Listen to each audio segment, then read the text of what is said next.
Hello everyone, welcome to के classes. स्वागत है आपका मेरे सेशन स्टडी वॉर में। आज की क्लास में हम टाइप्स ऑफ इनर्शिया और कंजर्वेशन ऑफ मोमेंटम और मोमेंटम पर बेस्ड कुछ एप्लीकेशंस पढ़ने वाले। तो बने रहिए मेरे साथ इस वीडियो पर एंड तक। देखिए, तो जैसे कि मैंने अपनी पिछली वीडियो में आपको बताया हुआ है कि जो इनर्शिया होती है उसका मतलब ये होता है कि अगर कोई भी चीज़ अगर रेस्ट में है, कोई भी बॉडी ऑब्जेक्ट अगर रेस्ट में है यानी तो वो मोशन में, और जिस डायरेक्शन में वो चल रही है तो वो उसी डायरेक्शन में चलती जाएगी वो बॉडी ऑब्जेक्ट, जब तक कि उसके ऊपर कोई एक्सटर्नल फोर्स नहीं लगाया जाए। तो यहाँ पर इनर्शिया तीन प्रकार की होती है। एक अगर रेस्ट में तो रेस्ट में ही रहेगा, एक अगर मोशन में और मोशन में रहेगा, और लास्ट अगर वो जिस डायरेक्शन में चल रहा है उसी डायरेक्शन में चलेगा जब तक कि उसके ऊपर कोई एक्सटर्नल फोर्स नहीं लगाया जाए। कि फोर्स से ही हम किसी भी ऑब्जेक्ट या बॉडी की डायरेक्शन या शेप, साइज, पोजीशन चेंज कर सकते हैं। तो इसलिए यहाँ पर जो इनर्शिया है उसे तीन पार्ट में डिवाइड किया जाएगा। तो एक है इनर्शिया ऑफ रेस्ट यानी रेस्ट की इनर्शिया, एक है इनर्शिया ऑफ मोशन यानी मोशन की इनर्शिया, और एक है इनर्शिया ऑफ डायरेक्शन यानी डायरेक्शन की इनर्शिया। चलिए सबसे पहले जानते हैं कि इनर्शिया ऑफ रेस्ट क्या है। देखिए, सबसे पहले हम पढ़ेंगे inertia of rest. It is the inability of a body to change by itself. It states rest which means body remains at rest and can not start moving. इसका मतलब ये हुआ कि इनर्शिया ऑफ रेस्ट एक ऐसी inability होती है यानी कि जो बॉडी या ऑब्जेक्ट है उसके अंदर इतनी क्षमता नहीं होती है कि वो खुद से अपना स्टेट चेंज कर ले जब वो रेस्ट में होती है। तो इसका जो वर्ड है इनर्शिया ऑफ रेस्ट, तो ये रेस्ट स्टेट कर रहा है। रेस्ट मतलब ये है कि अगर कोई बॉडी रेस्ट में है तो वो रेस्ट में ही रहेगी। मतलब कि अगर कहीं पर रुकी हुई है, स्टॉप है, रेस्ट में है, तो वो रेस्ट में ही रहेगी जब तक कि उसके ऊपर कोई एक्सटर्नल फोर्स नहीं लगाया जाए। और फिर यहाँ पर एक और चीज़, a body at rest oppose the force which try to move it. और जो बॉडी या ऑब्जेक्ट जो रेस्ट पे है, अगर उसको जो फोर्स लग रहा है, जो उसको ट्राई कर रहा है कि अब ये बॉडी जो है मूव हो जाए, तो फोर्स लगाना पड़ेगा उसको मूव कराने के लिए। तो वो जो फोर्स लगता है जिस बॉडी के ऊपर उसे मूव कराने के लिए, तो वो बॉडी उस फोर्स को अपोज करती है। यानी कि अगर कोई बॉडी है उसमें इनर्शिया होता है रेस्ट वाला, कि अगर वो रेस्ट में तो रेस्ट में ही रहेगी, तो जब तक कि उसके ऊपर कोई फोर्स नहीं लगेगा जब तक कि वो मोशन में आएगी नहीं। इसलिए वो जो फोर्स लगता है उसे मूव करने के लिए वो उसको अपोज करती है। तो ये होती है इनर्शिया ऑफ रेस्ट। तो इसका एक एग्जाम्पल लेके अगर हम समझें, जैसे कि कोई पर्सन है, कोई व्यक्ति है, वो बस या ट्रेन में अगर ट्रैवल कर रहा है, सफ़र कर रहा है, तो आपने भी कभी ना कभी तो ऑब्जर्व किया ही होगा। अगर आपने बस और ट्रेन में सफ़र किया है, ट्रैवल किया है, तो जब भी बस या ट्रेन स्टार्ट होती है तो आप पीछे की साइड झुक जाते हैं, और जब स्टॉप होती है सडनली तो आगे की साइड झुक जाते हैं। तो ऐसा इसलिए होता है क्योंकि वहाँ पर इनर्शिया ऑफ रेस्ट आपकी बॉडी में रहता है। तो जैसे अगर यहाँ पर पर्सन का एग्जाम्पल लेके देखें, तो कोई पर्सन बस या ट्रेन में ट्रैवल कर रहा है, जैसे बस मान ली अपन ने, तो बस में जब वो बैठा है तो अभी बस रेस्ट पोजीशन पर है। अब जैसे ही बस स्टार्ट होती है वो पीछे फॉल हो जाता है, यानी बैकवर्ड वो गिर जाता है या झुक जाता है। ऐसा हो जाता है इसलिए क्योंकि उसकी जो बॉडी है, उसका जो नीचे का पार्ट है पूरा, जो मतलब उसके लेग से लेके और उसकी यहाँ तक कमर तक, यानी पैर से लेके कमर तक जो उसका पार्ट होता है बॉडी का, वो बस के साथ रहता है। और कमर के ऊपर पूरे हेड तक, सिर तक जितना भी जो पार्ट होता है वो बस के साथ आ जाता है मोशन में, क्योंकि वो भी रेस्ट में जब रहेगा। और फिर जब बस जैसे ही मोशन में आती है तो जो ऊपर का पार्ट होता है वो मोशन में आ जाता है, लेकिन जो नीचे का पार्ट होता है लेग वाला, वो रेस्ट में ही रहता है। इसलिए मोशन में आने के कारण एकदम से अपनी बॉडी पीछे की साइड हो जाती है, और जैसे ही स्टॉप होती है तो फिर अपने जो नीचे का पार्ट रहता है लेग वाला, वो मोशन में रहता है, और अपर जो बॉडी होती है वो भी मोशन में रहती है। लेकिन जो लेग रहते हैं वो जस्ट बस से टच में रहते हैं। तो जैसे ही बस स्टॉप होती है तो लेग तो उसी के साथ स्टॉप हो जाते हैं, लेकिन जो अपनी आगे की बॉडी रहती है वो एकदम से स्टॉप होने के कारण अपन आगे गिर जाते हैं। तो इसलिए क्योंकि इनर्शिया ऑफ रेस्ट अपनी बॉडी में या जो पर्सन है उसके अंदर स्टोर रहता है इनर्शिया ऑफ रेस्ट, तो इसी के कारण ऐसा होता है। देख सकते हैं। चलिए पढ़ते हैं इनर्शिया ऑफ मोशन क्या है। चलिए पढ़ते हैं inertia of motion. It is the inability of a body to change by itself its state of motion. This means a body in motion remains in motion and cannot stop on its own. इसका मतलब ये हुआ कि inertia of motion का मतलब ये है कि अगर कोई बॉडी या ऑब्जेक्ट मोशन में है तो उसके अंदर इतनी क्षमता नहीं होती है, इनेबिलिटी मतलब कि इतनी क्षमता उसके अंदर नहीं होती है, इतना ज़्यादा वो सक्षम या एबल नहीं होती है वो बॉडी या ऑब्जेक्ट कि अपने मोशन के स्टेट को अपने आप से वो चेंज कर सके। जब तक कि अगर वो मोशन में है तो वो मोशन में ही चलती रहेगी जब तक उसके ऊपर कोई एक्सटर्नल फोर्स ना लगे जो उसको स्टॉप कर दे, यानी तो उसके मोशन की जो भी स्पीड है उसे कम कर दे, यानी तो उसका मोशन का जो स्टेट है वो चेंज कर दे। तो इसलिए ऐसी इनेबिलिटी किसी बॉडी की जो अपने, अगर वो मोशन में है तो वो अपने ही आप से अपने मोशन के स्टेट को चेंज नहीं कर सकती, उसे हम कहते हैं इनर्शिया ऑफ मोशन। तो इसमें भी वही होता है कि अगर कोई बॉडी मोशन में है तो जो फोर्स इसे स्टॉप करने की कोशिश करता है तो उसे वो भी अपोज करती है वो बॉडी। तो इसमें वही एग्जांपल अगर हम ले लें बस वाला कि अगर कोई पर्सन बस में सफ़र कर रहा है, ट्रैवल कर रहा है, तो अभी जैसे इनर्शिया ऑफ रेस्ट में हमने देखा कि अगर रेस्ट से वो मोशन में आती है तो अपन पीछे के साइड गिर जाते हैं, क्योंकि अपना जो नीचे का पार्ट रहता है लेग से और कमर तक का वो रहता है रेस्ट में, फिर वो मोशन में आ जाता है और अपर जो पार्ट रहता है वो रेस्ट में रहता है और वो एकदम से मोशन में आता है। तो नीचे वाला पार्ट तो नीचे ही साथ में रहता है, लेकिन जो अपर पार्ट होता है वो बस के साथ में नहीं रहता है और पीछे आ जाते हैं अपन, इसलिए अपन पीछे गिर जाते हैं। ऐसे ही होता है मोशन में, यानी जो नीचे का पार्ट रहता है अपना लेग साइड वाला वो मोशन में रहता है और अपना ऊपर का पार्ट भी मोशन में रहता है, लेकिन जैसे ही बस स्टॉप होती है तो लेग वाला जो नीचे का हिस्सा है अपना कमर से लेग तक का वो स्टॉप हो जाता है, क्योंकि बस के ही साथ जस्ट वो अटैच है। लेकिन जो अपर पार्ट होता है वो एकदम से मोशन मतलब रेस्ट में नहीं आ पाता, इसलिए जैसे ही वो रेस्ट में आता है तो अपन आगे की साइड गिर जाते हैं। तो ये इनर्शिया ऑफ रेस्ट और इनर्शिया ऑफ मोशन है, देख सकते हैं। चलिए अब लास्ट टाइप इनर्शिया का जो कि इनर्शिया ऑफ डायरेक्शन है उसके बारे में जानते हैं। देखिए अब लास्ट है inertia of direction. It is the inability of a body to change its direction of motion such that a body moving in a straight line will continue to move in the same direction unless an external force compels it to change its direction। इसका मतलब ये हुआ कि inertia of direction वो कहलाती है कि अगर कोई बॉडी या नहीं तो कोई ऑब्जेक्ट किसी मतलब मोशन कर रही है वो किसी डायरेक्शन में, सपोज कर लें कि वो किसी स्ट्रेट लाइन में मूव हो रही है, कोई भी बॉडी या ऑब्जेक्ट किसी स्ट्रेट लाइन में अगर मूव हो रही है तो वो खुद ही उस डायरेक्शन को चेंज नहीं कर सकती, अपने आप से वो बॉडी ऑब्जेक्ट उस डायरेक्शन को चेंज नहीं कर सकता जब तक कि उसके ऊपर कोई एक्सटर्नल फोर्स ना लगाया जाए उसकी डायरेक्शन को चेंज करने के लिए। तो इसमें भी वही होगा कि कोई बॉडी जो कि जिस डायरेक्शन में चल रही है मोशन के सीधी लाइन में समझ लीजिए चल रही है, तो जो फोर्स उसकी डायरेक्शन को चेंज करने की कोशिश करेगा तो वो उसको अपोज करेगी, यानी उसके जस्ट उल्टी चलेगी।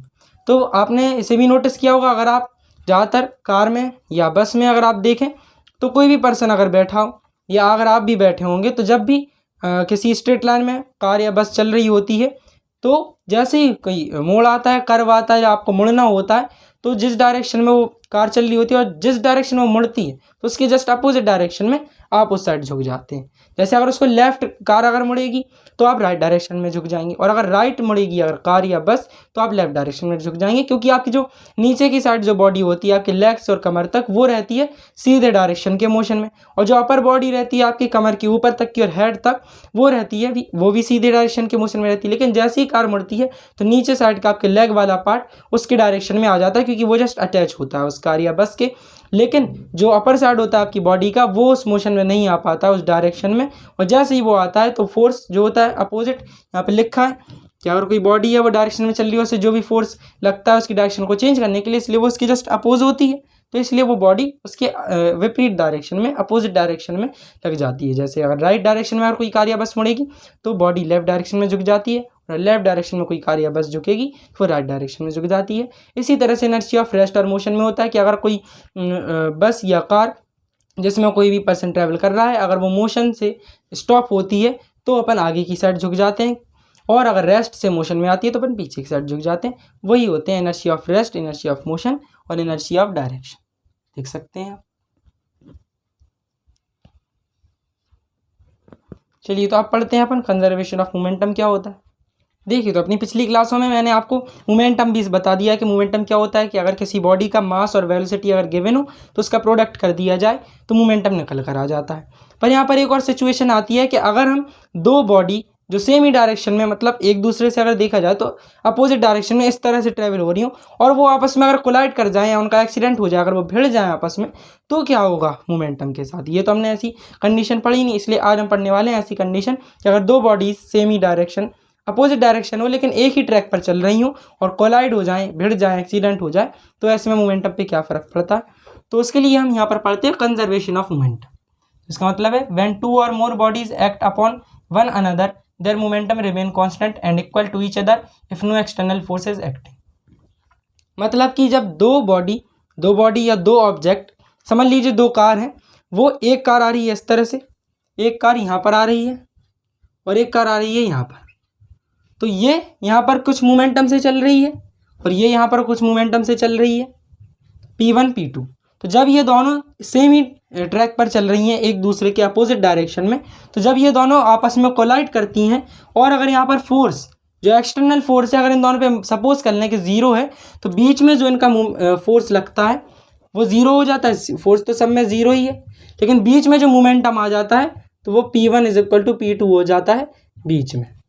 जब वो दोनों बॉडी कोलाइड करेंगी, भले उनका मास या वेलोसिटी जितनी भी हो, कोई किसी स्पीड से चल रही हो उसका मास कितना भी हो, और ये वाले P1 इसका जो मास कितना भी हो या वेलोसिटी जितनी भी हो, जब आपस में कोलाइड करेंगे तो बीच में इनका मोमेंटम सेम हो जाता है। तो इसके लिए हम इस फॉर्मूले को ड्राइव भी करते हैं P1 is equal to P2 को। देखिए कैसे हम ड्राइव करेंगे, तो यहाँ पर लगेगा सेकंड लॉ ऑफ न्यूटन। यहाँ पर न्यूटन का सेकंड लॉ लगता है। सेकंड लॉ है F is equal to delta P upon delta T, यही है। तो F अभी दोनों में हमने सपोज कर लिया कि ज़ीरो है, तो अगर हम ज़ीरो ले लें is equal to delta P upon delta T, तो अब यहाँ पर ये डेल्टा T डेल्टा P के साथ डिवाइड में है, तो यहाँ पर जाएगा तो ये इंटू में हो जाएगा। Delta P is equal to zero into delta T, तब ज़ीरो का डेल्टा T से इंटू होगा तो ज़ीरो आ जाएगा। और यहाँ पर डेल्टा P को हम किस तरह से लिख सकते हैं, P2 minus P1। Change in momentum हम इस तरह से लिख सकते हैं P2 माइनस P1।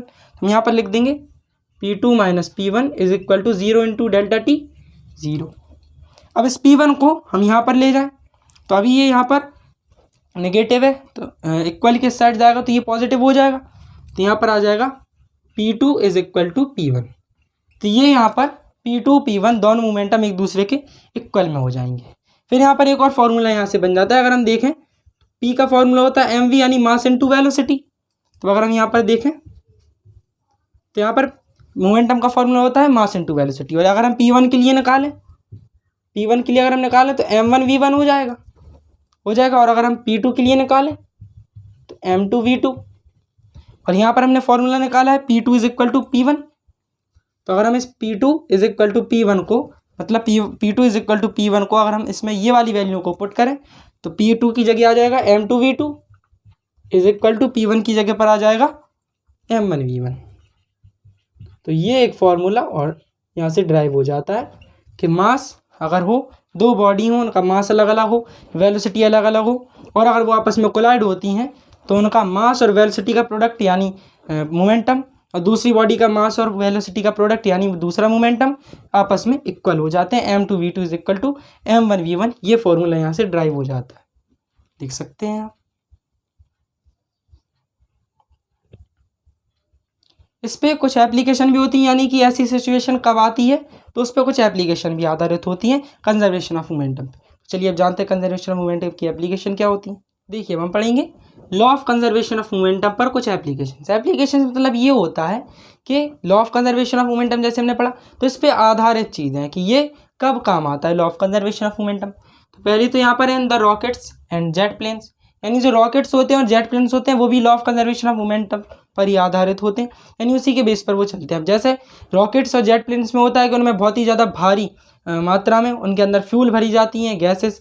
फिर वो फ्यूल जो होते हैं वो गैसेस की मात्रा में जब बाहर निकलते हैं तो जैसे कि हमने पहले भी पढ़ा है कि वो गैसेस का जो फोर्स लगता है बैक साइड, तो वो रॉकेट की तरफ उतना ही इक्वल फोर्स लगता है, क्योंकि न्यूटन का थर्ड लॉ है action is equal to reaction. तो वो गैसेस करती है वहाँ पर एक्शन और जेट प्लेन मूव होता है तो वो होता है रिएक्शन। तो वहाँ पर फोर्स इक्वल हो जाता है, इसलिए जो गैस जो निकली है उनका जो मास और जिस वेलोसिटी से निकले तो उनका जो मोमेंटम होगा, और रॉकेट जिस वेलोसिटी से चला और जो भी रॉकेट का मास होगा तो वो दोनों आपस में इक्वल हो जाते हैं, इसलिए वहाँ पर law of conservation of momentum लगता है। और फिर दूसरी एप्लीकेशन यहाँ पर in the recoil of gun, तो जब गन से जैसी या बंदूक से जैसी जो गोली होती है, जो बुलेट होती है वो फायर होती है तो उसका जो मास होता है वेलोसिटी होती है, अगर हम उसका प्रोडक्ट करते हैं यानी उसका मोमेंटम। और फिर जब वो रिकॉइल होती है तो गन पीछे साइड आती है, ये भी हमने पहले पढ़ा है, तो उसका जो मास होगा गन का और जिस वेलोसिटी से वो पीछे आई उसका हमें प्रोडक्ट कर दे तो उसका मोमेंटम निकाल लें, तो वो दोनों भी आपस में इनटू हो जाए, मतलब दोनों आपस में इक्वल हो जाते हैं, तो वो भी law of conservation of momentum पर ही आधारित होते हैं। इसी तरह से बोट जो होती है वो सेल करती हैं, सेलिंग होती है, यानी कि जैसे बोट जो तैरती हैं जहाँ पर उनको कहते हैं सेल होने, यानी बोट जो होती है जैसे कार ट्रैवल करती है, बस ट्रैवल करते हैं, वैसे जो बोट होती है वो सेल करती है समुद्र में या जहाँ पर भी ओशंस में। तो इसलिए उसमें भी ये law of conservation of momentum चलता है, क्योंकि उसके नीचे जो मोटर लगी रहती है बोट के, मोटर लगी होती है जिससे वो जो फैन उसके रोटेट होता है तो वो बोट को आगे की साइड पे पुश करता है, जिससे बोट जो होती है वो फॉरवर्ड चल जाती है। तो उसका जो वेलोसिटी होगी और जो मोमेंटम उसका निकल कर आएगा वेलोसिटी और मास का प्रोडक्ट करके, तो वो भी बोट के मास और वेलोसिटी का प्रोडक्ट करके जो मोमेंटम आएगा उसके इक्वल हो जाता है। इसलिए बोट की सेलिंग में भी कंजर्वेशन ऑफ मोमेंटम का लॉ लगता है।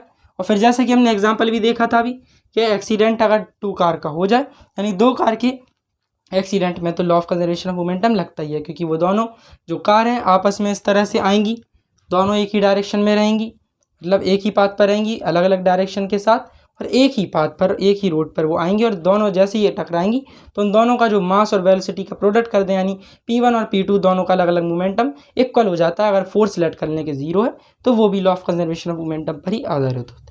तो ऐसे बहुत सारी law of conservation of momentum पर कुछ एप्लीकेशंस होती हैं। तो यहाँ पर कुछ एग्जांपल के लिए आपको समझाने के लिए मैंने यहाँ पर कुछ एप्लीकेशन में लेके आया था law of conservation of momentum, देख सकते हैं।